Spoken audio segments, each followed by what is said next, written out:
oportunidad de leer tus libros extraordinarios sobre Inca Garcilaso. Hemos compartido en un número de Revista Sevilla artículos acerca de este gran cronista. Así que no queremos extendernos en la lectura de tu currículum, que es muy amplio, y creo que es una buena oportunidad que nuestro público ahora escuche de manera directa a José Antonio Mazzotti. Bienvenido y muchas gracias en mi nombre y en nombre de Eliana por esta presencia indispensable y necesaria, porque es parte de este trío de grandes seguidores del maestro Antonio Cornejo Polar. Bienvenido y muchas gracias, mi querido José Antonio. Gracias a ti, Antonio González Montes, por esta generosa apertura del reconocimiento de los 45 años de la Revista de Crítica Literaria Latinoamericana. Por supuesto también a Eliana Vázquez por la coorganización, y a mis compañeros de mesa, Gonzalo Cornejo, Raúl Bueno. Y como mencionó Raúl, bueno, yo le mencioné, se lo hice recordar. Yo me inicié en el mundo profesional de la crítica y la investigación literaria en San Marcos, en realidad. En San Marcos. Como un simple cachimbo del año 78, que estaba muy interesado en ese momento en otro acercamiento a la literatura, distinto del más estructuralista o formalista, claro, que ya estaba tomando en la Universidad Católica. Y la conexión con San Marcos fue inmediata. Ingresé a las dos universidades el mismo año, el 78, pero mi conexión vivencial, digamos, fundamental fue desde el inicio con San Marcos, y por supuesto a través de las clases de Antonio Cornejo Polar, de Raúl Bueno y otros grandes maestros, ¿no?, que han existido y bueno, todavía hay en San Marcos. Fue gracias a ese contacto inicial que empecé a entender que la literatura no era solamente un objeto de estudio, sino que es un evento social, es un evento político. Y estas ideas fueron siendo incorporadas dentro de la información en buena medida por la Revista de Crítica Literaria, que es la expresión del activismo intelectual de Antonio Cornejo Polar, y por supuesto los miembros del directorio que siempre aparecen en la página de los créditos, entre ellos mi propio maestro Raúl Bueno, que además fue director, como ya se ha dicho. Ese activismo intelectual obedecía en los años 70, ¿no?, de lo que me fui informando poco a poco, obedecía a una necesidad de pensar la literatura latinoamericana desde nuestras propias herramientas, desde nuestro propio contexto, desde nuestra propia visión política del campo, ¿no? La literatura, como he mencionado, no es un objeto aislado, es un evento cultural, y a veces puede ser hasta un evento político, sin necesidad de hablar de la política. En los años 70, cuando se intenta articular una red de críticos y teóricos latinoamericanos, entre los que por supuesto estaban Antonio Cornejo Polar, Bueno, Roberto Fernández Retamar, Antonio Cándido, Nelson Osorio, Ángel Rama, Beatriz Pastor, Beatriz González Estefan y muchos más. Ellos veían que las corrientes teóricas críticas vigentes en ese momento tenían toda una matriz europea, eurocéntrica. Estaban planteadas, estaban formuladas, la estilística, el estructuralismo, la semiótica, estaban pensados, herramientas muy útiles sin duda, pero pensados a partir de premisas que venían de una producción literaria inclusiva, principalmente europea.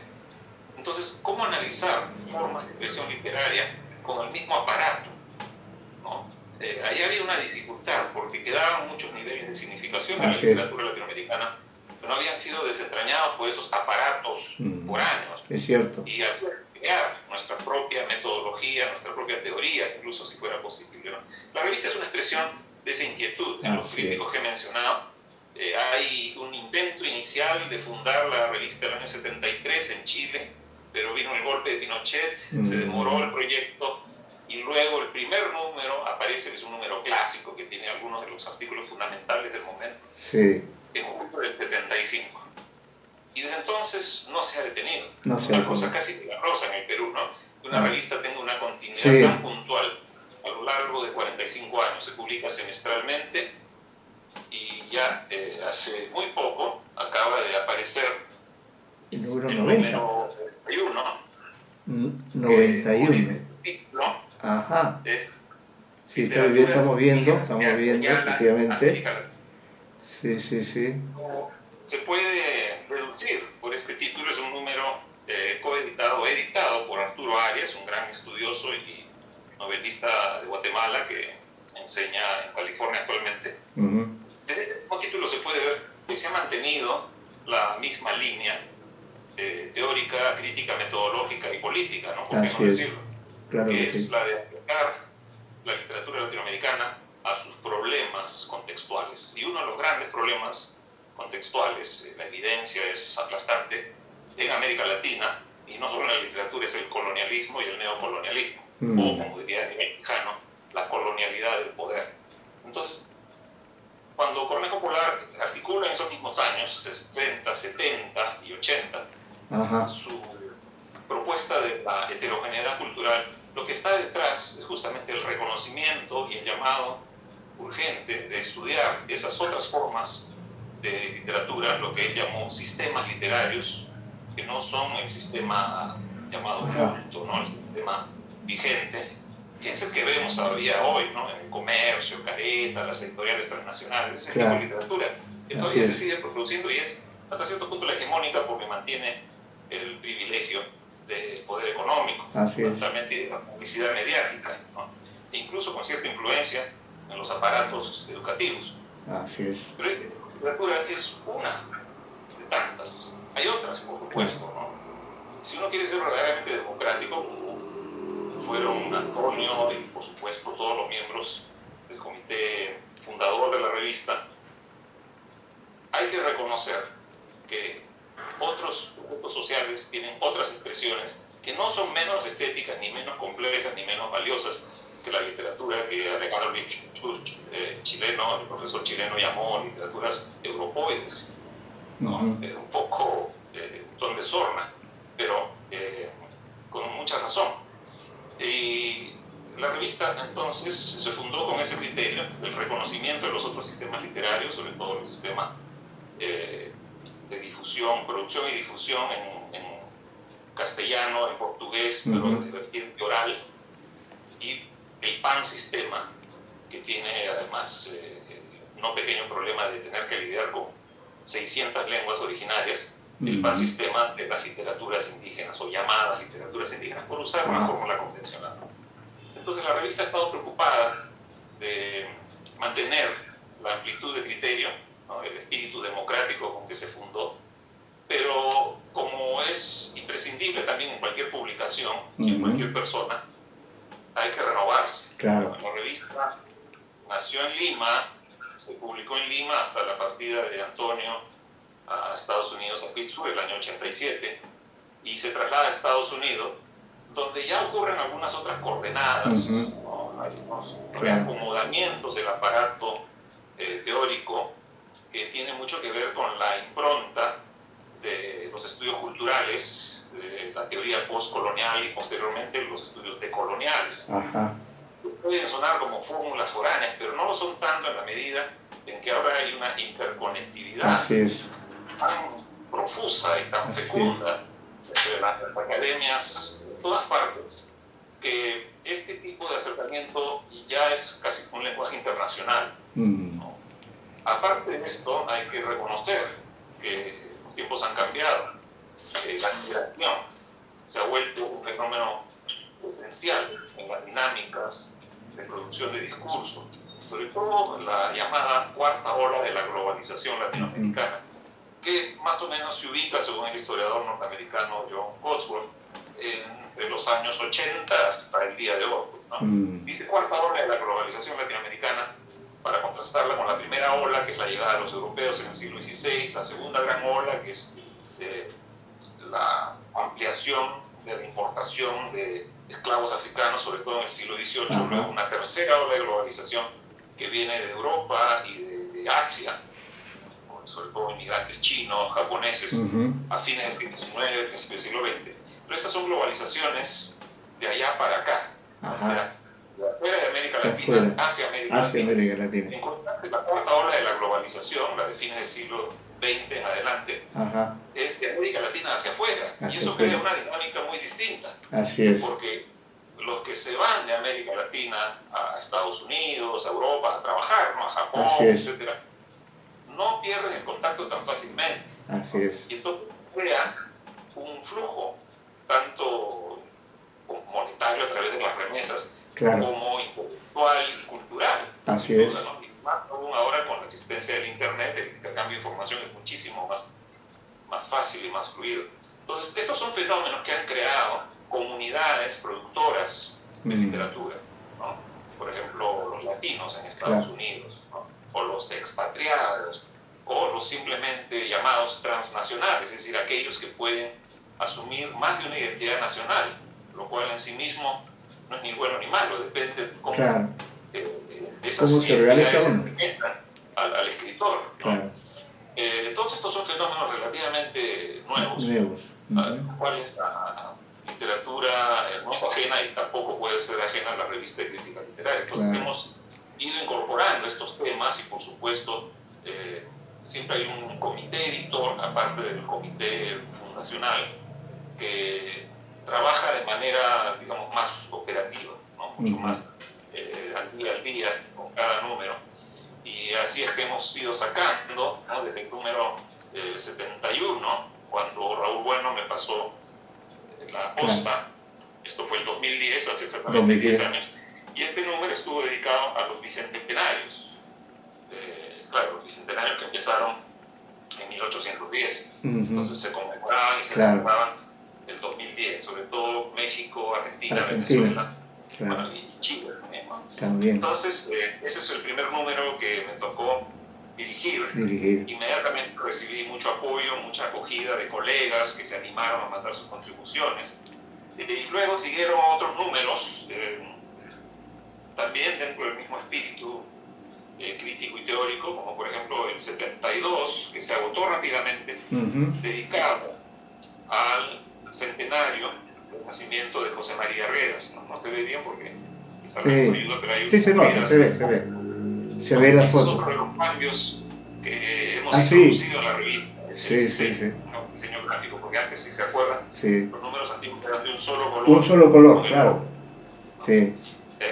Decidimos, por razones, digamos, de marketing, hay que decirlo, todo es una revista que necesita venderse, darle un aspecto un poquito más dinámico, las imágenes. Entonces cada número lleva como trasfondo una imagen, el tema principal, y son siempre números monográficos, ¿no? Así es. Yo preferí seguir esta modalidad porque un número monográfico suele ser más recordado justamente por reunir trabajos que en muchos casos son fundamentales, innovadores, novedosos de determinados temas, ¿no? Entonces, en este número sobre Arguedas, que coeditó Luis Millones, ¿no? El gran antropólogo y historiador peruano, tenemos trabajos novedosos, novísimos, sobre Arguedas de William Rowe, de Martín Lienja y de muchos otros arguedistas conocidos,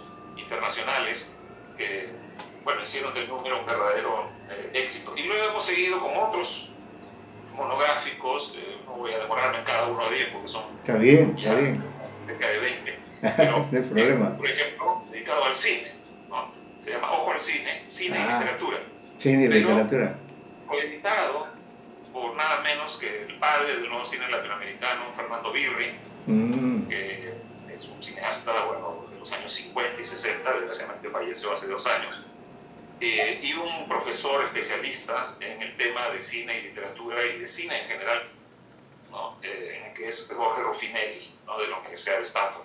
Entonces, así cada número ha ido brindando acercamientos novedosos desde distintas perspectivas, pero de ninguna manera desde las perspectivas más tradicionales. Cuando nos llega, por ejemplo, un trabajo para ser sometido a evaluación, lo primero que vemos es cuál es su acercamiento, ¿no? Claro. Porque, aunque no lo crean todavía, en algunos lugares se sigue practicando la filología de la vieja guardia, ¿no? Por los experimentistas. Claro. Y una de las cosas que, bueno, yo recibí como lección fundamental en San Marcos y luego a lo largo de toda mi carrera, es que la literatura no es, como mencioné, no es un hecho aislado y por lo tanto merece un acercamiento que combine tanto su particularidad interna, que se llamaría su literariedad, claro, pero también su significación social y cómo interviene en el momento histórico. Así es. Eso es lo que se llama una crítica mixta.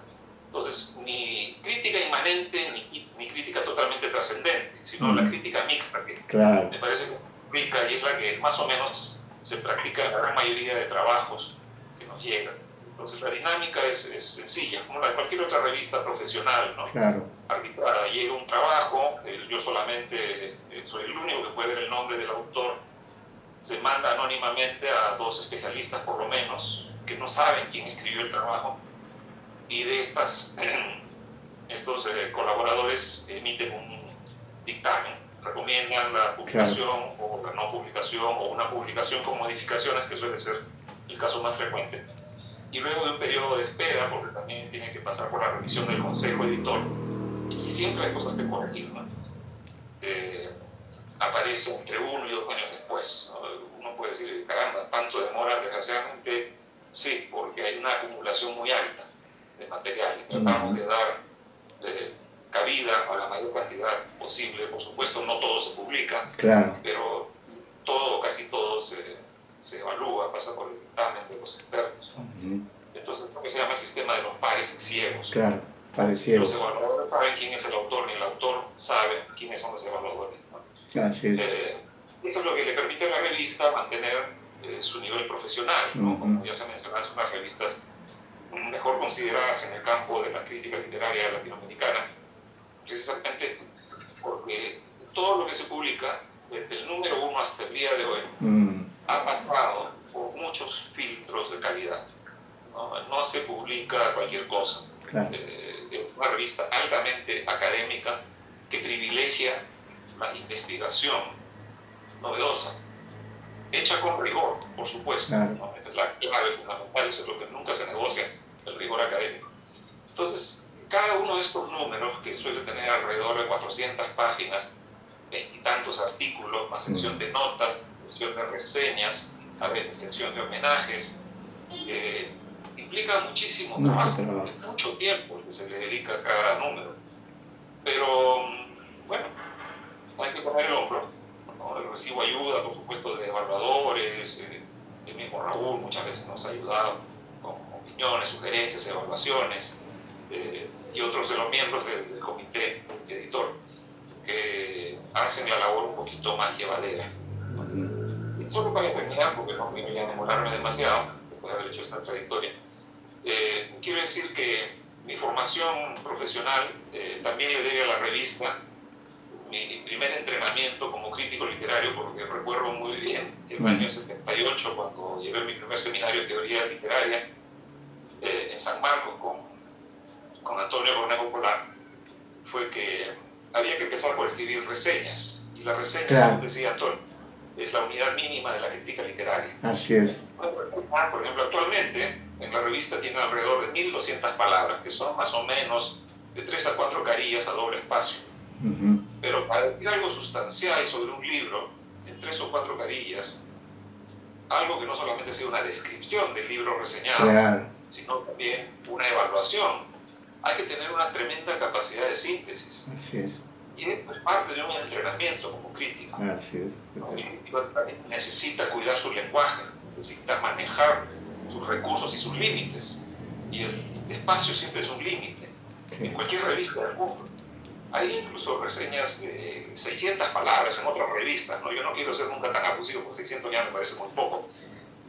Entonces, entrenarse desde el principio, desde muy joven, desde ser un subgraduado en estas labores, ayuda muchísimo para conseguir un cierto nivel de profesionalización.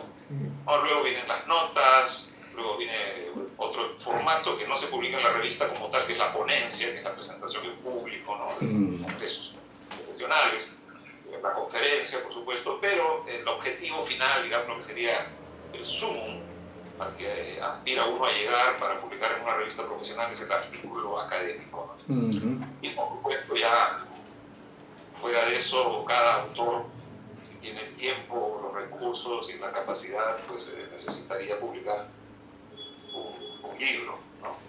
Ya de manera independiente. Entonces, así es como más o menos uno empieza a trabajar en estas labores de carácter profesional, que como digo, en mi caso le debe muchísimo a Antonio Cornejo Polar, a Raúl Bueno, a mis otros profesores sanmarquinos, ¿no? A Antonio González, Manuel Arrú y por supuesto muchos que ya no están en San Marcos, ¿no? José Ignacio López Soria, Diego Blanco, Tomás Encajadillo, Marco Marto. Bueno, San Marcos siempre tuvo una playa de profesores poetas, Antonio Cisneros, Vicente Azar. Y aparte de eso, por supuesto, gracias a Antonio y Raúl, llegaban de vez en cuando para dictar seminarios cortos en los años 80, Ángel Rama, Antonio Cándido, Nelson Osorio, ¿no? Las grandes figuras, Juan Fernández Recamar, de la crítica latinoamericana del momento. Entonces, el que debe estar agradecido fui yo, porque gracias a esta revista yo me he formado como investigador, como crítico literario, y la crítica a la vez, ya que mencionaba Antonio mis pocos galardones poéticos, la crítica me ha servido mucho también para alimentar mi aspecto creativo. Claro. Yo no desligo una cosa de otra. Para mí son como los dos hemisferios del cerebro, ¿no? Una Así parte hace mejor una cosa y otra parte hace mejor otra cosa. Así es. Pero necesitan estar juntas, porque si no uno queda inválido. Y yo creo que la crítica debe mantener siempre ese aspecto creativo, ¿no? Así es. Ese cuidado en el lenguaje, porque es un género discursivo. No es un género literario en el sentido tradicional, pero es un género discursivo. Discursivo, y claro. mucho más eficiente y más eficaz una crítica bien escrita que una crítica mal escrita, ¿no? Así que lo dejo allí. Hay muchas otras cosas que no he podido decir por ahora, pero reitero mi agradecimiento a Antonio González Montes y a Diana Vázquez por haber realizado este homenaje. Y bueno, gracias a todos los que están escuchando. Sí. Muchas gracias, José Antonio. Vamos a ver si hay algunas preguntas. Pero antes quería, dentro de este recuento magnífico que ha realizado, sí, quería también decir que este homenaje incluye sin duda a Tomás Escajadillo, gran amigo de Antonio Cornejo, gran maestro sanmarquino, estaba muy cerca de él siempre a la revista, así que tú lo has mencionado, era de justicia recordar al maestro. Y lo que me ha parecido también interesante, y luego haré otra pregunta, Raúl, lo que me ha parecido interesante es este aspecto que tú has señalado, que la revista de crítica literaria te permitió aprender a escribir, a leer, a organizar tus ideas y a producir creativamente, ¿no? Y yo también hice ese aprendizaje en la revista de crítica, en la sección reseñas, ¿no? No publiqué tanto, pero algún número monográfico salió un artículo mío sobre Pablo Neruda, gracias a la generosidad del maestro, ¿no?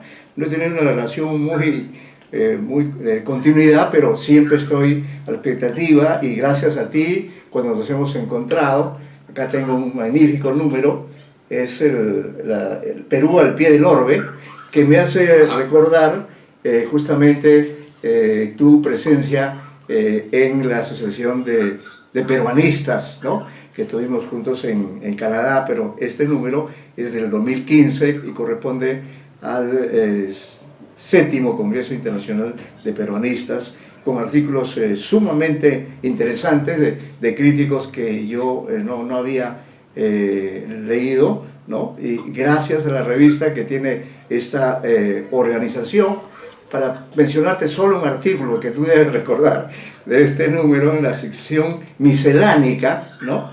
Me gustó mucho un artículo de Alfredo Dirión, ¿no?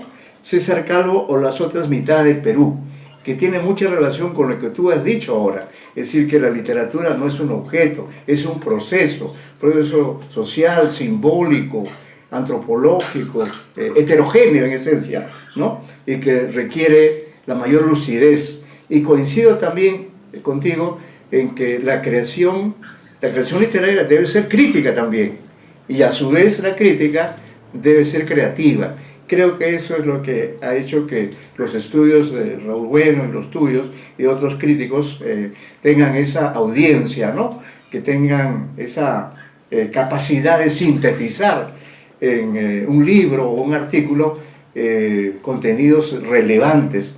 Creo que eso es lo que hay que destacar, que la revista de crítica literaria, con estos 3 directores que ha tenido, pues ha alcanzado una proyección muy grande, y creo que en gran parte se ha cumplido este objetivo de relativizar el concepto de lo eurocéntrico, porque nosotros somos parte también de la cultura occidental, pero no tenemos que ser necesariamente seguidores de esa tradición. Hay otras opciones. Una de esas opciones valiosas creo que es la revista de crítica literaria latinoamericana.